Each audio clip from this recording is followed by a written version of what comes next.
Hello, dear student. My name is Mahesh Kadam, lecturer in Mechanical Engineering Department at DKT's Yashwantrao Chauhan Polytechnic, Ichalkaranji. So already we have started our topic number first in the subject of Basic Mechanical Engineering, and this is the fourth lecture of this topic number first. So in the last lecture, we have already seen what is meant by the state, what is meant by process, what is meant by cycle. These are the different parameters we already seen in the last lecture, and in this lecture we are going to cover in this lecture energy, what is meant by energy, various forms of energy, and work and heat. ठीक आहे. तर आजच्या या lecture मध्ये आपण energy म्हणजे काय ते बघणार आहोत. त्याचबरोबर एनर्जीचे वेगवेगळे कोणकोणते फॉर्म्स आहेत आणि स्पेसिफिकली आपल्या सब्जेक्टच्या पॉइंट ऑफ व्ह्यू न हीट आणि वर्क म्हणजे काय आहे ते आपण आज लेक्चर मध्ये बघणार आहोत. तर आपण स्टार्ट करूया. तर पहिल्यांदा एनर्जी आपण बघूया. What is mean by the energy. आपल्याला सगळ्यांना माहिती आहे की एनर्जीचं आपण डेफिनेशन ऑलरेडी पहिल्या लेक्चर मध्ये देखील केली होती. एनर्जी काय आहे. Energy is a ability to do the work. कोणतं पण आपल्याला कार्य करायचं असेल तर कोणतं पण काम करायचं तर आपल्याला काय लागते, काही ना काहीतरी एनर्जी आपल्याला द्यावी लागते. म्हणून आपण एनर्जीला कसं डिफाईन करतो. Energy is a ability or capability to doing the work. त्यामुळे आपण एनर्जीला कसं डिफाईन करणार. It is a capacity to do the work is known as the energy. आपण एनर्जी कोणत्या युनिटमध्ये मेजर करत असतो. SI युनिट काय आहे एनर्जीचं. We can measure the energy in terms of joules. आपण त्याला कुठल्या टर्म्स मध्ये मेजर करत असतो. In terms of joules. SI unit of energy is joules. तर याच्यामध्ये बघा, तर न्यूटन मीटर काही कन्व्हर्जन फॅक्टर्स आपल्याला बघायचे आहेत. तर जूल आपल्याला डिफाईन करायचं. जूल म्हणजे काय असणार आहे. जूल म्हणजेच काय आहे. Newton metre. ठीक आहे. एक joule is equivalent to 1 newton into metre. ठीक आहे. तर त्याचबरोबर काही फॅक्टर आपण ऑलरेडी बघितले होते, जसे की किलोजूल असेल, मेगाजूल असेल, गिगाजूल असेल. त्याप्रमाणे आपल्याला काय करायचे आहेत, अजून तसेच फॅक्टर त्याच्यामध्ये डिफाईन करायचे आहेत. तर याच्यामध्ये बघा, तर जर किलोजूल असेल तर आपण कोणता फॅक्टर घेतो. किलोजूल साठी इट इज 10⁻³ त्यानंतर मेगाजूल साठी आपण किती घेत असतो. मेगाजूल साठी आपण फॅक्टर काय घेतो. 10⁻⁶. ठीक आहे. किलोजूल साठी 10⁻³ न मल्टिप्लाय केलं तर जूल मध्ये येईल. मेगाजूल साठी 10⁻⁶. आणि गिगाजूल साठी आपण किती घेणार आहोत. For the gigajoule it is 10⁻⁹. ठीक आहे. हे काय एनर्जी कन्व्हर्जनचे फॅक्टर झाले. ठीक आहे. तर एनर्जी आपण डिफाईन केलं. बघा काही एनर्जी कन्व्हर्जनचे फॅक्टर्स मी दिलेले आहेत. 1 जूल जे आता आपण बघितलं is equivalent to 1 newton into metre. 1 kilo joule 10⁻³ joule. 1 megajoule 10⁻⁶ joule. 1 gigajoule 10⁻⁹ joule. अशा प्रमाणे एनर्जीचे हे काही कन्व्हर्जन्स आपण बघितलेले आहे. ठीक आहे. तर आता आपण नेक्स्ट कडे जाऊया. तर टाइप्स ऑफ एनर्जी. तर वेगवेगळ्या टाइप्स ऑफ एनर्जी आपण थोडं डिस्कस केलं होतं. तर याच्यामध्ये कोणकोणत्या एनर्जीचे वेगवेगळे प्रकार असणार आहेत.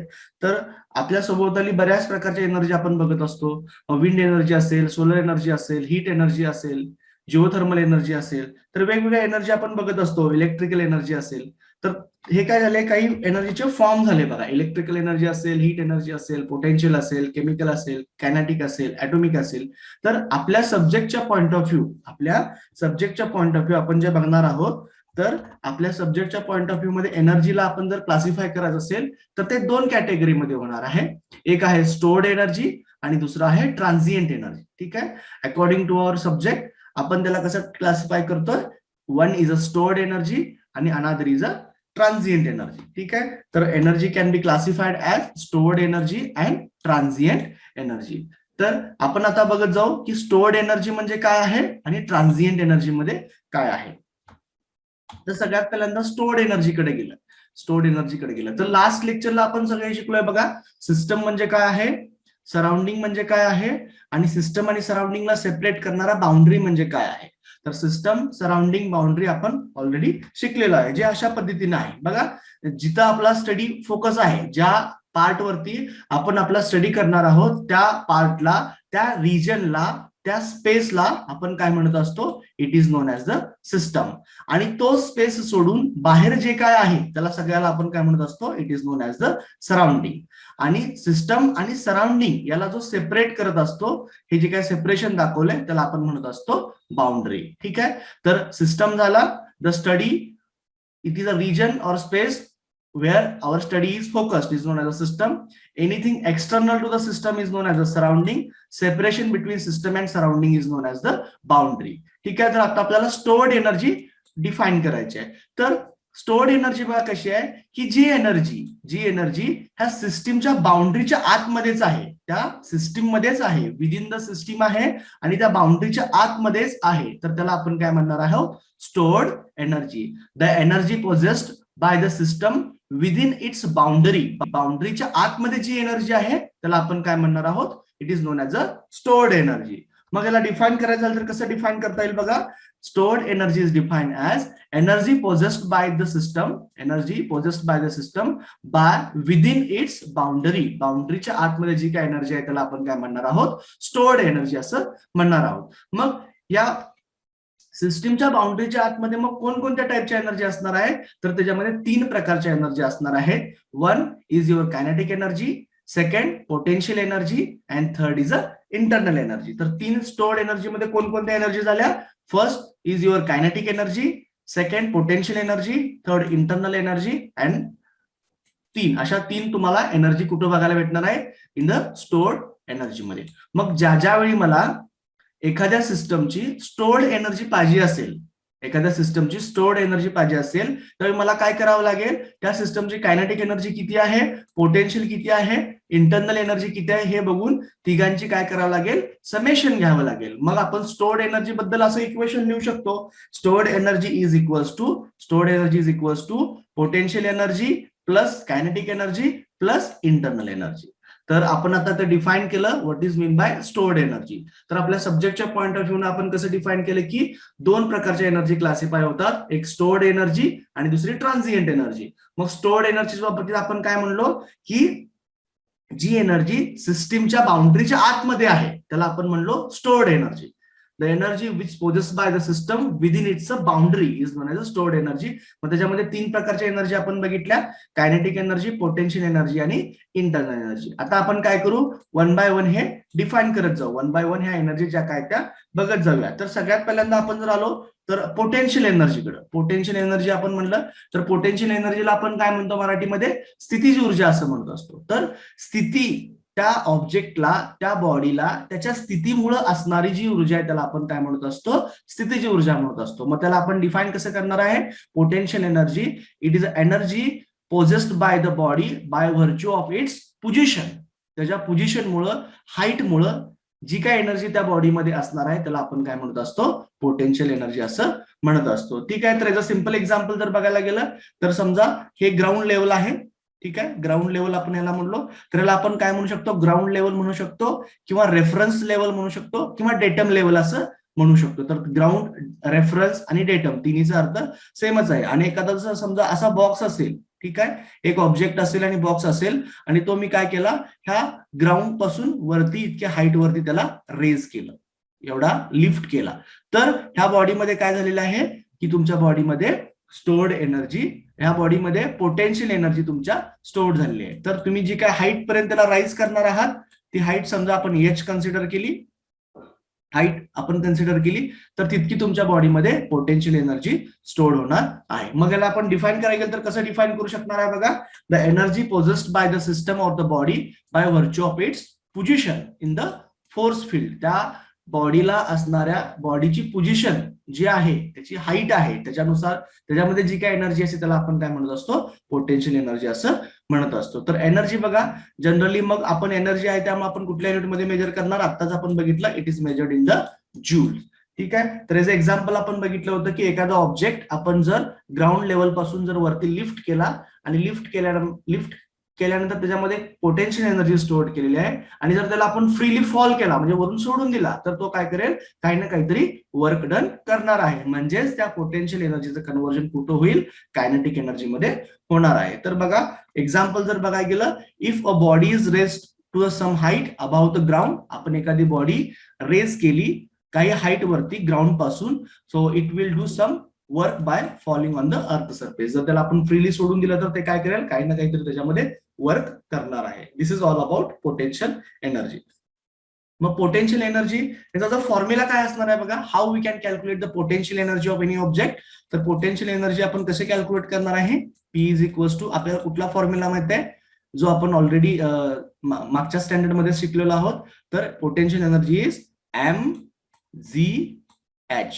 ठीक आहे, mgh, where m is the mass of the body, g is acceleration due to gravity, and what is h? h is a height above the ground or above the datum surface or above the reference surface. तर h असणार आहे. पण h हा जो symbol आहे, ठीक आहे, तर h हा सिम्बॉल जो आहे तो आपण ऑलरेडी एका प्रॉपर्टीसाठी यूज केला आहे. तर ती प्रॉपर्टी कुठली आहे? h आपण कॅपिटल h कुठल्या सिम्बॉलला दाखवत होतो? या प्रॉपर्टीला आपण काय म्हणत होतो? It is known as the enthalpy. आपण एन्थाल्पीने डिनोट केला होता आणि स्पेसिफिक एन्थाल्पी साठी आपण स्मॉल h वापरत होतो. ठीक आहे, this is for enthalpy and this is for specific enthalpy. म्हणून आपण आपल्या सब्जेक्ट मध्ये हा जो काही h आहे त्याच्याऐवजी आपण कुठला सिम्बॉल यूज करणार आहोत? We are using z. तर त्यामुळे ह्याचा फॉर्म्युला काय येईल बघा, mgz. ठीक आहे, where m is a mass of the body, g is acceleration due to gravity, and z is a height above which the object is lifted. त्या height वरती आपण किती ऑब्जेक्ट आपला लिफ्ट केला आहे आपल्या रेफरन्स सरफेस पासून. ठीक आहे, तर आपण ह्या h च्या ऐवजी काय करणार आहे? Instead of this h we are using z. तर ह्याचा जो फॉर्म्युला आहे तो बघा मग कसा येईल? Potential energy mathematically how we can calculate mgz, where m is a mass of the body in the kg, g is acceleration due to gravity in meter per second square, and z is a distance of the body in the meters. मग जर याचा जर आपण unit बघायला गेलं तर कसं unit cross check होईल बघा? पोटेन्शियल एनर्जीचा फॉर्म्युला आपण बघितला, m चं युनिट काय असणार आहे? kg. m युनिट आहे ते kg मध्ये असणार आहे. g चं युनिट काय असणार आहे? मीटर पर सेकंड स्क्वेअर, कारण ते एक्सेलरेशन आहे, मीटर पर सेकंड स्क्वेअर. आणि h काय असणार आहे? h हे डिस्टन्स आहे, त्याच्यामुळे ते कशामध्ये गेलं? मीटर मध्ये गेलं. मग आपण ज्यावेळी kg metre per second square याला क्लब करतोय तर ही क्वांटिटी काय होत असते? It is known as a Newton. ठीक आहे, न्यूटन. आणि एक न्यूटन फोर्सला आपण अशाच पद्धतीने डिफाईन करत असतो की ज्यावेळी 1 kg ची body 1 metre per second square acceleration produce करायला तितका फोर्स लागतो, त्याला आपण 1 न्यूटन फोर्स म्हणत असतो. म्हणून मी kg metre per second स्क्वेअरला replace करू शकतो बाय द न्यूटन. मग न्यूटन इंटू हे ऑलरेडी मीटर आहे ते असं येईल ऍज इट इज. मग मगाशीच आपण बघितलं की न्यूटन मीटर म्हणजेच काय असतं? जूल असतं. तर अशा पद्धतीने त्याचं युनिट्स आपण जूल व्हेरीफाय करून बघितलं की आलेल्या फॉर्म्युल्याचं युनिट आपलं जूल येते का नाही हे देखील आपण व्हेरीफाय करून बघितलं. तर ही झालं पोटेन्शियल एनर्जीच्या बाबतीत. तर नेक्स्ट आपण जाऊया कायनेटिक एनर्जीकडे. कायनेटिक एनर्जीला आपण काय म्हणतो? गतिज ऊर्जा. तर कायनेटिक एनर्जी कसं आपण डिफाईन करतो की एखाद्या ऑब्जेक्टला त्याच्या मोशनमुळं किंवा त्याच्या व्हेलॉसिटीमुळं जी काय एनर्जी असते त्याला आपण काय म्हणत असतो? It is known as the kinetic energy. ठीक आहे, त्याला डिफाईन कसं करता येईल मग? It is a energy possessed by the body by virtue of its motion or velocity is known as the kinetic energy. तर त्याला डिफाईन कसं करता येईल आपल्याला? मग कोणता पण ऑब्जेक्ट जर मूव्ह होत असेल, त्याला काहीतरी व्हेलॉसिटी असेल तर आपण काय म्हणतो? त्या ऑब्जेक्टमध्ये कायनेटिक एनर्जी आहे असं आपण म्हणत असतो. ठीक आहे, तर त्याला डिफाईन कसं करता येईल बघा मग? Kinetic energy is defined as energy possessed by the body or the system by virtue of its mass and motion. त्या ऑब्जेक्टला किंवा त्या सिस्टमला असणाऱ्या मोशनमुळं जी काय एनर्जी असते त्याला आपण काय म्हणत असतो? It is known as the kinetic energy. ठीक आहे, तर कायनेटिक एनर्जी जर आपल्याला फॉर्म्युला जर बघायला गेला कायनेटिक एनर्जी तर काय येणार बघा? Kinetic energy K is equals to, कसं आपण फॉर्म्युला याचा होता?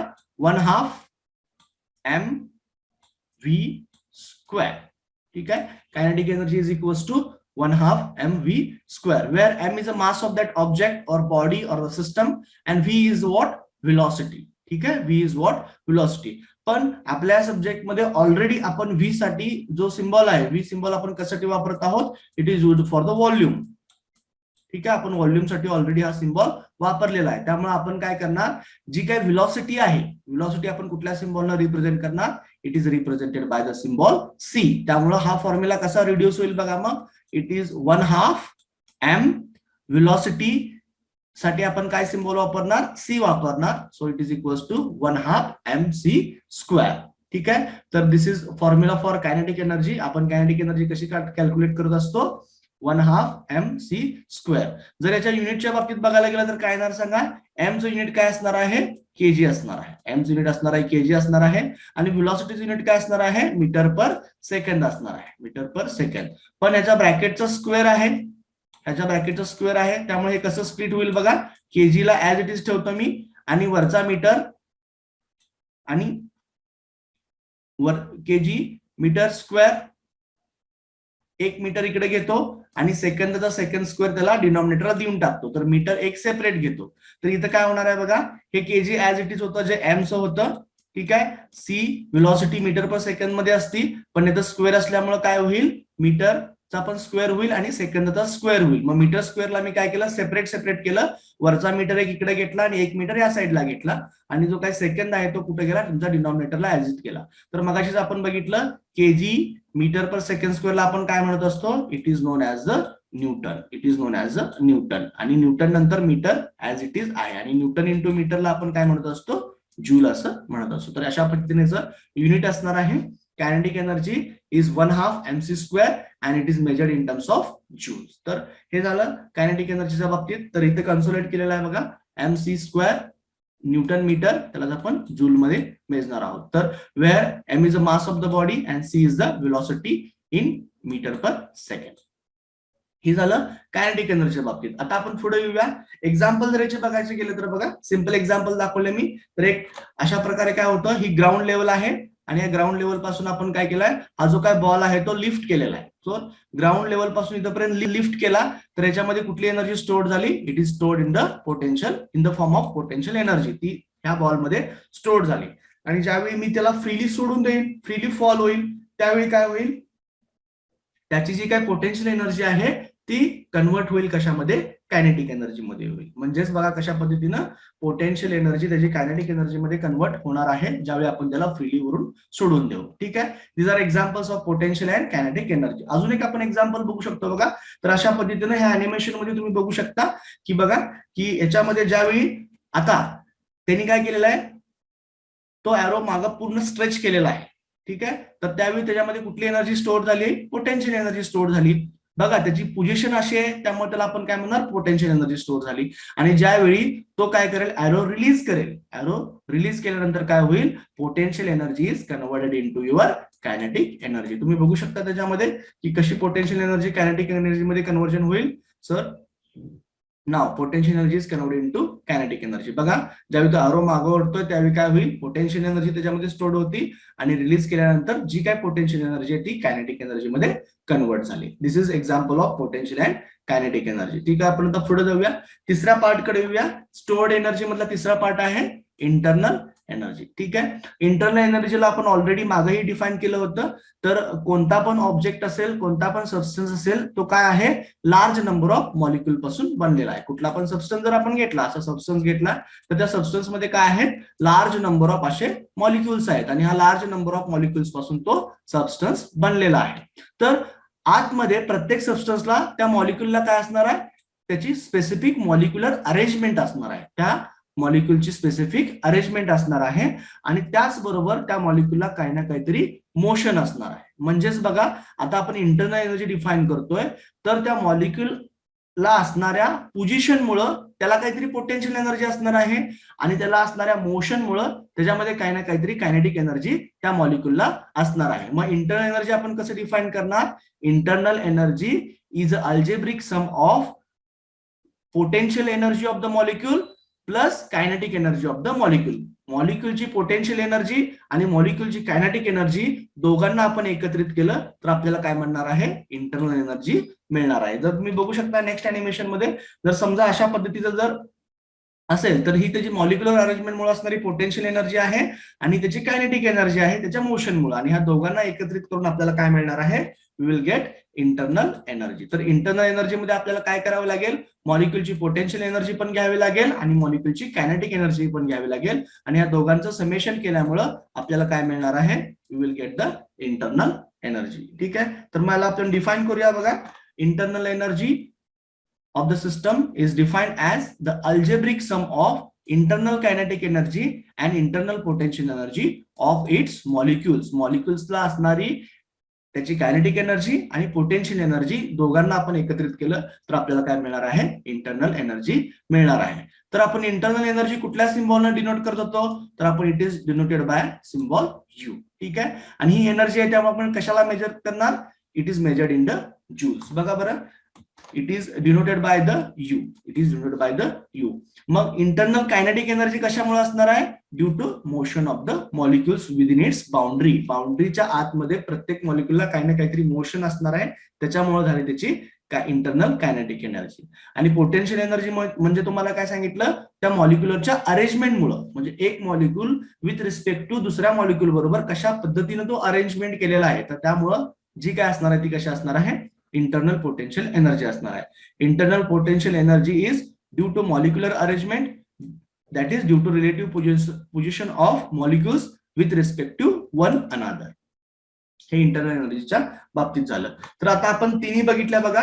एनर्जीला आपण क्लासिफाय करत होतो, तर त्याच्यामध्ये आपण पहिल्यांदा काय बघितलं, एनर्जीचं मेन ब्रॉड क्लासिफिकेशन कसं होतंय आपल्या सब्जेक्टच्या पॉइंट ऑफ व्ह्यू न, एक स्टोर्ड एनर्जी, दुसरं ट्रान्झिएंट एनर्जी. मग स्टोर्ड एनर्जी मध्ये आपण काय बघितलं, स्टोर्ड एनर्जी मध्ये 3 प्रकारची एनर्जी असतात, एक कायनेटिक एनर्जी, पोटेन्शियल एनर्जी आणि इंटरनल एनर्जी. मग आपल्याला ज्यावेळी स्टोर्ड एनर्जी पाहिजे असते त्यावेळी आपल्याला काय करावं लागेल, या तिन्ही एनर्जीची सम घ्यावी लागेल, त्यावेळी आपल्याला स्टोर्ड एनर्जी मिळणार आहे. तर तिन्हीचे फॉर्म्युला आपल्याला सांगता येतील का, बघूया आपण. कायनेटिक एनर्जीसाठी काय येईल, 1/2 mc². ठीक आहे. प्लस पोटेन्शियल एनर्जीसाठी काय येईल, mgz. आणि इंटरनल एनर्जीसाठी आपण कुठला सिम्बॉल वापरला, it is denoted bye you. मग परत इंटरनल एनर्जीचा जो काय फॉर्म्युला आहे तो पुढे येणार आहे आपल्याला. आता तुम्ही काय लक्षात ठेवा, इट इज यू. ठीक आहे. तर आपल्याला टोटल स्टोर्ड एनर्जी पाहिजे असेल तर आपण काय करणार, kinetic energy plus potential energy plus internal energy. आणि त्याचा फॉर्म्युला कसा येईल बघा, अशा पद्धतीने एकत्रित येणार आहे, 1/2 mc² plus mgz plus you. This is about stored energy. आता आपण काय करू, नेक्स्ट कडे जाऊया, ट्रान्झिएंट एनर्जी. ठीक आहे. नेक्स्ट कडे जाऊया, ट्रान्झिएंट एनर्जी. तर दोन्हीमध्ये बेसिक डिफरन्स काय आहे बघा. आपण स्टोर्ड एनर्जीला कसं डिफाईन केलं, स्टोर्ड एनर्जीला जी एनर्जी त्या बाउंड्रीच्या आतमध्येच आहे, सिस्टीम मध्ये आहे आणि सिस्टीमच्या बाउंड्रीच्या आतमध्येच आहे, जी एनर्जी कुठेही बाहेर जात नाही. Energy possess by the system within its boundary is known as a stored energy. आता ट्रान्झिएंट म्हणजे काय असणार आहे बघा, मग की अशी एनर्जी जी काय करू शकते, त्या बाउंड्रीला क्रॉस करून बाहेर जाऊ शकते किंवा बाहेरून क्रॉस करून सिस्टीम मध्ये आत एंटर करू शकते. जसं की तुम्ही बघू शकता याच्यामध्ये, की जर आपण ही सिस्टम घेतली आणि सिस्टमच्या ही जी काय बाउंड्री आहे, ह्या बाउंड्रीला क्रॉस करून एखादी एनर्जी जर बाहेर जात असेल, बाउंड्रीला क्रॉस करून एखादी एनर्जी बाहेर जात असेल, कुठून, सिस्टीम कडून सराउंडिंग कडे, किंवा सराउंडिंग कडून सिस्टीम मध्ये एखादी एनर्जी आतमध्ये येत असेल बाउंड्री क्रॉस करून, तर अशा पद्धतीच्या एनर्जीला आपण काय म्हणणार आहोत, it is known as a transient energy. The energy which is capable to cross the boundary, जी एनर्जी त्याच्याकडे कॅपॅसिटी आहे, काय करू शकते, ह्या सिस्टीमच्या बाउंड्रीच्या बाहेर जाऊ शकते, क्रॉस करून जाऊ शकते, अशा एनर्जीला आपण काय म्हणणार आहोत, it is known as a transient energy. तर डिफाईन बघा कसं करता येईल आपल्याला. It is transient energy is define as the energy which is capable of crossing the boundary. अशी एनर्जी की ज्याच्याकडे कॅपॅसिटी आहे, कॅपॅबिलिटी आहे बाउंड्री क्रॉस करून बाहेर जाण्याची. मग तो सिस्टीम कडून सराउंडिंग मध्ये पण जाऊ शकतो किंवा सराउंडिंग मधून कडून सिस्टीम कडे पण येऊ शकतो. तर याला आपण म्हणणार आहे ट्रान्झिएंट एनर्जी. तर ट्रान्झिएंट एनर्जी, मग आपण म्हणलो की सिस्टीम आणि सराउंडिंगच्या बाउंड्री क्रॉस करून बाहेर जाणार आहे किंवा सराउंडिंग मधनं आत येणार आहे. मग असे कोणकोणते वेगवेगळे फॉर्म्स आहेत बरं ट्रान्झिएंट एनर्जी, तर त्याचे मेन 2 फॉर्म्स आहेत. एक आहे ते हीट आणि दुसरं आहे ते तुमचं वर्क. ठीक आहे. तर ट्रान्झिएंट एनर्जीचे 2 आपल्याला फॉर्म आहेत. Transient energy, first is your heat and second is your work. तर आता आपण बघूया 1 बाय 1 हीट म्हणजे काय असणार आहे. तर आता बघा, हीटला आपण डिफाईन करायचं आहे. ही झाली सिस्टीम, ही झाली सराउंडिंग. ठीक आहे. मग आपण काय म्हणलो, हीट एक ट्रान्झिएंट फॉर्म ऑफ एनर्जी आहे, जी काय करणार आहे, बाउंड्री क्रॉस करून जाणार आहे. मग हीटला फ्लो व्हायला, बाउंड्री क्रॉस करायला कुणामुळे होणार आहे, तर टेम्परेचर डिफरन्समुळे होणार आहे. म्हणजेच बघा, सिस्टमचं टेम्परेचर आणि सराउंडिंगचं टेम्परेचर ह्या दोघांमध्ये जर डिफरन्स असेल, तर त्यावेळी जी एक एनर्जी फ्लो होत असती, त्या एनर्जीला आपण काय म्हणणार आहोत, it is known as the heat. मग आपण हीटला कसं डिफाईन करणार आहे, the energy flows due to the temperature difference between system and surrounding. System आणि सराउंडिंग मध्ये टेम्परेचर डिफरन्स असल्यामुळं जी एनर्जी बाउंड्री क्रॉस करून बाहेर पडत असती त्याला आपण काय म्हणत असतो, it is known as the heat. ठीक आहे, तर याला आपल्याला कसं डिफाइन करता येईल बघा. What is mean by the heat? Heat is defined as energy transferred without transfer of mass across the boundary due to temperature difference between system and surrounding. ठीक आहे, म्हणजेच सिस्टम आणि सराउंडिंग मध्ये टेम्परेचरचा डिफरन्स असल्यामुळं जी एनर्जी फ्लो होत असती, जी एनर्जी ट्रान्सफर होत असती, त्या एनर्जीला आपण काय म्हणणार आहे, it is known as the heat. ठीक आहे, तर it is known as the heat. तर हीट आपण कुठल्या सिम्बॉलने डिनोट करणार आहे आपल्या सब्जेक्ट मध्ये, it is denoted by the Q. आणि ही हीट एक एनर्जी असल्यामुळे आपण कुठल्या युनिट मध्ये त्याला मेजर करणार आहे, it is represented in the joules. तर बघा, it is denoted by the Q, आपण क्यू ने डिनोट करणार आहे, and it is express in the joules, आपण जूल्स मध्ये एक्सप्रेस करणार आहे. किंवा बाकीचे जे युनिट असतील conversion factors, kilo joule, mega joule, giga joule, हे ऑलरेडी आता आपल्याला माहित झालेले आहेत. आता बघा, नॅचरली हीट, आता ह्यामध्ये आपण जर बघितलं नॅचरली हीट कशी फ्लो होणार आहे, जर सिस्टमचं टेम्परेचर जर जास्त असेल. ठीक आहे, सिस्टमचं जर टेम्परेचर जास्त असेल, समजा आता आपण याच्यामध्ये काय करू, जर सिस्टमचं टेम्परेचर जास्त असेल तर ह्या केसमध्ये जर सिस्टमचं टेम्परेचर जर जास्त असेल तर तुमची हीट कुठं फ्लो होईल, हाय टेम्परेचर कडून लो टेम्परेचर कडे. म्हणजेच जर सराउंडिंग पेक्षा सिस्टमचं टेम्परेचर जास्त असेल तर हीट जी आहे ती हाय टेम्परेचर कडून लो टेम्परेचर कडे, म्हणजेच सिस्टम कडून सराउंडिंग कडे फ्लो होईल. आणि याच्या उलट जर सराउंडिंगचं टेम्परेचर जास्त असेल सिस्टम पेक्षा, तर सराउंडिंग मधनं एनर्जी तुमची कुठे जाणार आहे, सिस्टम मध्ये फ्लो करणार आहे. ठीक आहे, तर मग आपण म्हणू शकतो heat is always naturally flow from point at higher temperature toward the point at lower temperature. म्हणजे हीट जी आहे आपली काय होणार आहे, हाय टेम्परेचर कडून लो टेम्परेचर कडे फ्लो होणार आहे. जर सिस्टमचं टेम्परेचर जास्त असेल सराउंडिंग पेक्षा तर सिस्टम कडून सराउंडिंग कडे हीट जाईल, तर सराउंडिंगचं जास्त असेल तर सराउंडिंग कडून सिस्टम कडे येणार आहे. ठीक आहे, तर अशा पद्धतीने आपण त्याला डिफाइन केलं. अँड इथं कन्क्लुजन बघा, heat always flow from hot body to cold body due to temperature difference. म्हणजे हॉट बॉडी म्हणजेच काय, ज्या बॉडीचं टेम्परेचर जास्त आहे त्याला आपण हॉट बॉडी म्हणणार, ज्या बॉडीचं टेम्परेचर कमी आहे त्याला आपण कोल्ड बॉडी म्हणणार. आणि हीट नेहमी हॉट बॉडी पासून म्हणजेच हायर टेम्परेचर पासून लोअर टेम्परेचर कडे मूव्ह होणार आहे किंवा फ्लो होणार आहे. ठीक आहे, तर हे झालं हीटच्या बाबतीत. आता साइन कन्व्हेन्शनच्या बाबतीत बघायचं आहे. साइन कन्व्हेन्शन म्हणजे आपण काय करणार आहोत, हीटला आपण प्लस किंवा मायनस हे कधी म्हणायचं ते बघणार आहोत. बघा, आपल्याकडे आता सिस्टम आहे, सराउंडिंग आहे आणि बाउंड्री आहे. ठीक आहे, तर जर समजा ही सिस्टम आहे, ह्या सिस्टम मध्ये मी काय केली, हीट ऍड केली, heat added in the system, heat त्याला प्रोव्हाइड केली, heat provided in the system, heat त्याला सप्लाय केली, heat supply to the system. ठीक आहे, all these are same. Heat added in the system, heat supply to the system, heat provided to the system, सगळ्याचा अर्थ तोच होतोय. आणि जर मी सिस्टमला हीट देत असेल, सप्लाय करत असेल, प्रोव्हाइड करत असेल तर त्याला म्हणायचं positive. It is known as positive. आपण हीट कुठल्या सिम्बॉलने डिनोट केलं, क्यू न, मग त्यावेळी काय घ्यायचं, Q is taken as a positive. ज्यावेळी आपण सिस्टमला हीट देणार आहोत त्यावेळी त्याला आपण म्हणणार आहोत पॉझिटिव्ह. आता याच्या उलट सिस्टम कडून हीट बाहेर जात असेल, म्हणजे heat rejected by the system, heat removed from the system, heat reject केली, हीट रिमूव्ह केली, त्यावेळी त्याला आपण काय म्हणणार आहोत, it is known as the negative. ठीक आहे, म्हणजे बघा, सिस्टम मध्ये जर हीट आपण ऍड केली तर इट इज पॉझिटिव्ह, सिस्टम मधनं हीट आपण बाहेर घेतली तर it is known as a negative. हे झालं sign convention for the heat. ठीक आहे, तर आता आपण याचं कन्क्लुजन करून घेऊया. बघा, sign convention for the heat, if heat is added to the system the Q is considered as a positive, if heat is rejected from the system Q is considered as a negative. मग heat add पण केली नाही आणि heat reject पण केली नाही तर त्याला आपण त्यावेळी काय म्हणणार आहोत, क्यू ची value zero, value of Q is 0. If heat is neither added nor rejected, then obviously the value of Q is 0. This is sign convention for the heat. आता आपण नेक्स्ट कडे जाऊया, वर्क कडे जाऊया. वर्क आपण define करायचं. तर work बघा, इन जनरल आपल्या मेकॅनिकल सिस्टम मध्ये आपण वर्क कसं डिफाइन करत असतो, वर्क इज इक्वल्स टू कसं डिफाइन करतो आपण, फोर्स इंटू डिस्प्लेसमेंट. म्हणजे बघा की असा एखादा बॉक्स आहे किंवा एक ऑब्जेक्ट आहे ज्याला आपल्याला मूव्ह करायचं आहे थ्रू द डिस्टन्स डी. मला ह्या ब्लॉकला डी डिस्टन्स पर्यंत मूव्ह करायचं आहे, मग त्याला मी फोर्स लावला आणि फोर्स लावल्यानंतर आपल्याला काय मिळालं बघा, तो ब्लॉक इथून इथपर्यंत मूव्ह झाला, इथून इथपर्यंत मूव्ह झाला थ्रू द डिस्टन्स डी. तर याच्यावरून वर्क मी कसं काढत असतो, work or work done is equals to apply केलेला फोर्स, किती फोर्स अप्लाय केला आणि त्या अप्लाय केलेल्या फोर्समुळं ती बॉडी किती डिस्टन्सला मूव्ह झाली, किती डिस्टन्स थ्रू मूव्ह झाली. तर वर्क काय येणार आहे बघा, force into displacement. Work is known as a force into displacement. हे आपलं इन जनरल मेकॅनिकल सिस्टमच्या बाबतीतलं वर्क झालं. आपल्या थर्मोडायनामिक्सच्या बाबतीत जर त्याला आपल्याला डिफाईन करायचं झालं तर बघा त्याच्यामध्ये कसं असणार आहे वर्क. तर आपण काय करूया, एक पिस्टन सिलेंडर अरेंजमेंट घेतली की ज्याच्यामध्ये इनिशियल पोझिशन याची इथं आहे आणि या गॅसची स्टेट काय आहे. तर स्टेट म्हणजे आपण ऑलरेडी डिफाईन केलं की त्याची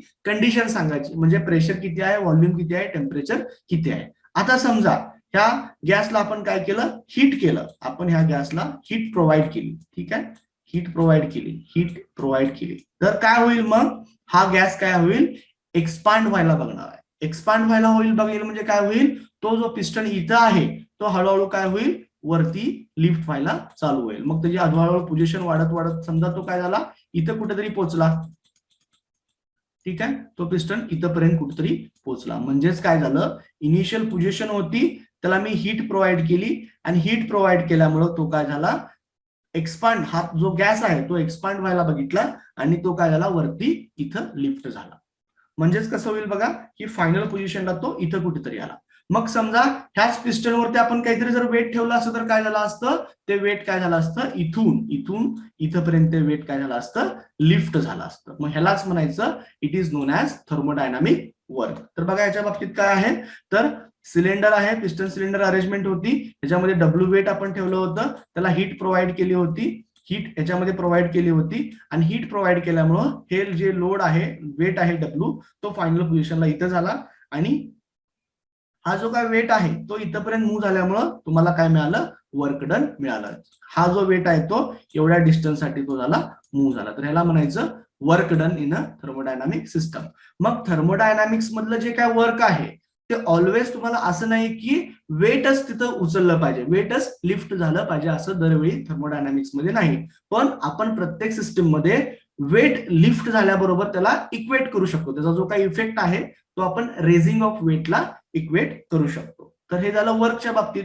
तर वर्कला मग आपण डिफाईन कसं करणार आहे बघा, तर ह्यामध्ये झालं कसं बघा की सिस्टम, ठीक आहे, तर हा सिस्टम आपण म्हणत होतो ह्या कंडिशनला, तर सिस्टम आणि सराउंडिंग ह्याच्यामध्ये प्रेशरचा डिफरन्स झाला किंवा फोर्सचा डिफरन्स झाला, त्याच्यामुळं जी एनर्जी फ्लो होत असते त्याला आपण काय म्हणणार आहोत, वर्क म्हणणार आहोत. म्हणजे बघा जर आपली ही सिस्टम असेल, ठीक आहे, सिस्टम असेल,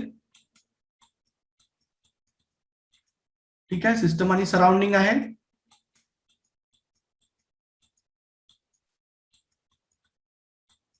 आणि सिस्टम आणि सराउंडिंग मध्ये जर प्रेशरचा डिफरन्स झाला, सिस्टम आणि सराउंडिंग मध्ये प्रेशरचा किंवा फोर्सचा डिफरन्स झाला आणि त्याच्यामुळे जी एनर्जी फ्लो होत असती त्याला आपण काय म्हणणार आहोत, वर्क असं म्हणणार आहोत. ठीक आहे, मगाशी हीटच्या बाबतीत आपण काय म्हणलो, सिस्टम आणि सराउंडिंग मध्ये जर टेम्परेचरचा डिफरन्स झाला तर आपण त्याला हीट म्हणत होतो आणि टेम्परेचर डिफरन्समुळे जी एनर्जी फ्लो होती त्याला आपण हीट म्हणत होतो. आणि ह्या केसमध्ये सिस्टम आणि सराउंडिंग मध्ये जर प्रेशरचा डिफरन्स झाला आणि because of the pressure difference जी एनर्जी फ्लो होती त्याला आपण काय म्हणणार आहोत, it is known as the work.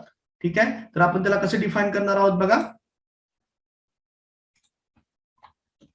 So thermodynamics works is defined as the energy transfer without transfer of mass across the boundary due to pressure difference between system and surrounding. म्हणजे system आणि surrounding मध्ये pressure difference असल्यामुळं जी energy बाउंड्रीच्या cross करते त्याला आपण काय म्हणत असतो, it is known as a work. ठीक आहे, मग वर्क आपण कुठल्या सिम्बॉलने डिनोट करणार आहे, it is denoted by the W, आणि ती एनर्जी असल्यामुळे आपण कुठल्या ह्याच्यामध्ये मेजर करणार आहे, it is measured in the joules. बघा it is usually denoted by the W and express in the joules or kilo joules. ठीक आहे, तर याच्यामध्ये आता जर आपल्याला बघायला गेलं तर पुढच्या पार्टमध्ये साइन कन्व्हेन्शन आपल्याला बघायचं आहे. साइन कन्व्हेन्शनच्या बाबतीत जर बघायला गेलं तर सिस्टम आहे, सराउंडिंग आहे, तर मगाशी आपण हीटच्या बाबतीत जसं बघितलं त्याचप्रमाणे आपल्याला साइन कन्व्हेन्शन बघायचे. तर हे बघायचे वर्कच्या बाबतीत. तर जर सिस्टमला आपल्याला वर्क द्यावं लागत असेल, बघा work done on the system, work done on the system,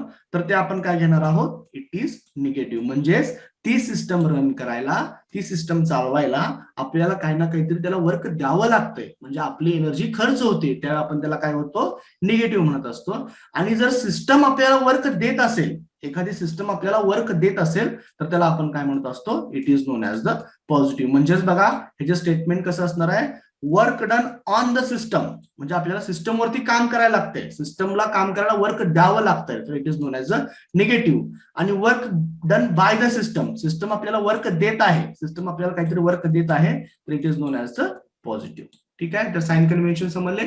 तर work done on the system is negative आणि work done by the system is positive. सिस्टमला काम करायला वर्क द्यावं असेल तर निगेटिव्ह, आणि सिस्टम आपल्याला वर्क देत असेल तर आपण ते काय घेणार आहोत, पॉझिटिव्ह घेणार आहोत.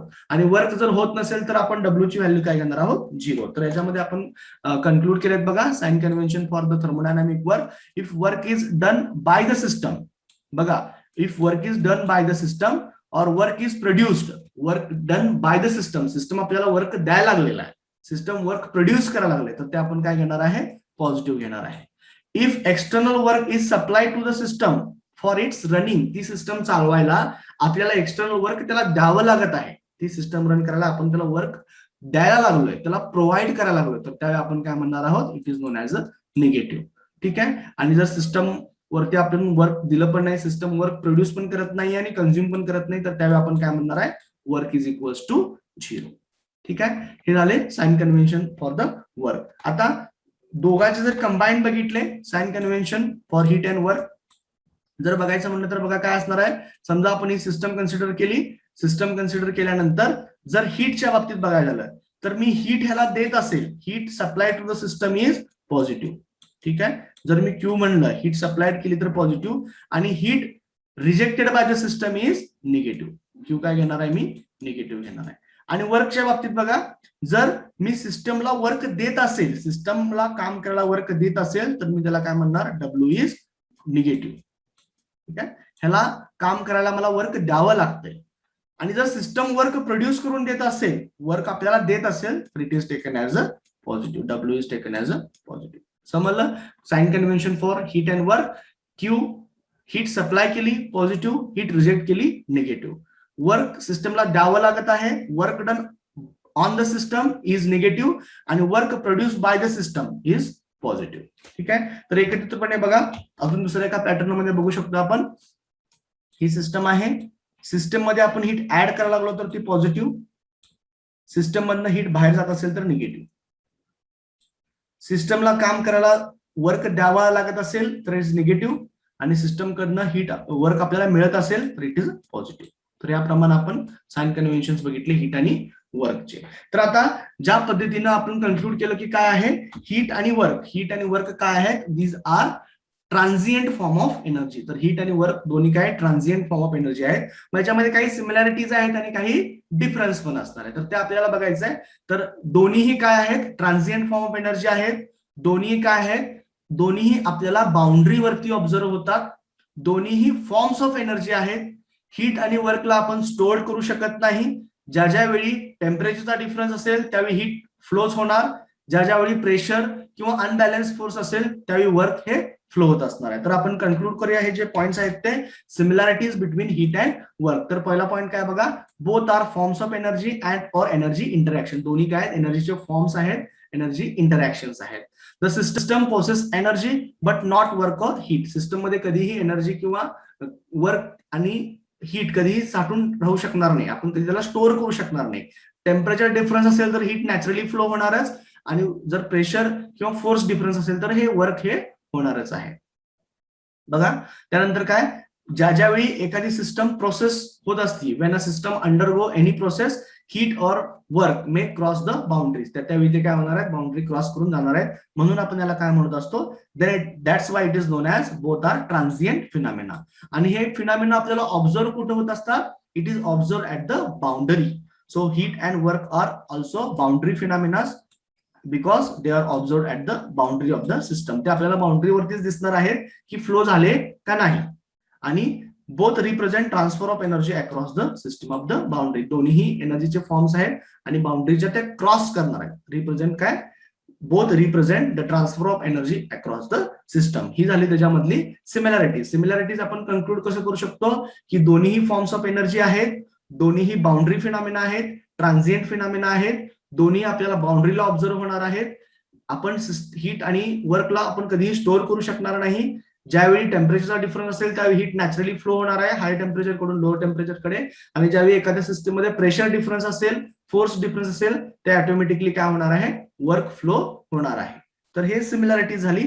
आता दोन्ही मधला डिफरन्स जर बघायचा झाला तर difference between heat and work, तर दोघांमध्ये मेन जो डिफरन्स आहे तर आपण इथं पॅरामीटर दिलेत, त्या पॅरामीटरवरती आपण त्याला कम्पेअर करणार आहे. तर हीटच्या बाबतीत आपण काय म्हणलो की सिस्टम आणि सराउंडिंग मध्ये टेम्परेचरचा डिफरन्स असल्यामुळे हीट फ्लो होणार आहे, आणि सिस्टम आणि सराउंडिंग मध्ये प्रेशर डिफरन्स असल्यामुळे वर्क फ्लो होणार आहे. तर तुम्ही in the form of definition त्याला डिफाईन करू शकता.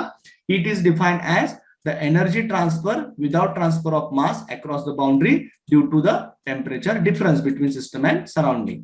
आणि वर्कला कसं करणार, energy transfer without transfer of mass across the boundary due to the pressure difference between system and surrounding. तर हे झालं डेफिनेशन वाईज दोघांमधला डिफरन्स.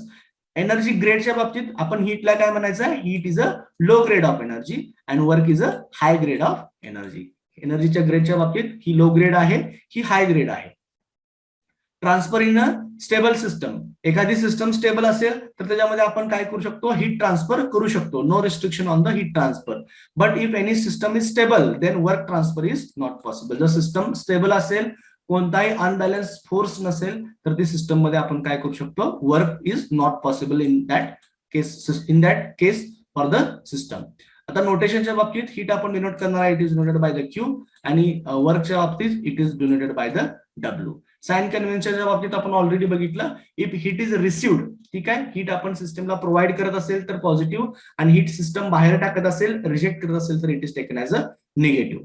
त्यानंतर वर्क आपण सिस्टमला देत असेल तर इट इज निगेटिव्ह, आणि सिस्टम आपल्याला वर्क देत असेल, सिस्टमला आपण वर्क देणं इट इज अ निगेटिव्ह, आणि सिस्टम कडून आपल्याला वर्क मिळत असेल तर इट इज अ पॉझिटिव्ह. म्हणजेच work done on the system is negative आणि work done by the system is positive. तर ह्या काही डिफरन्स झाला, it is difference between heat and work.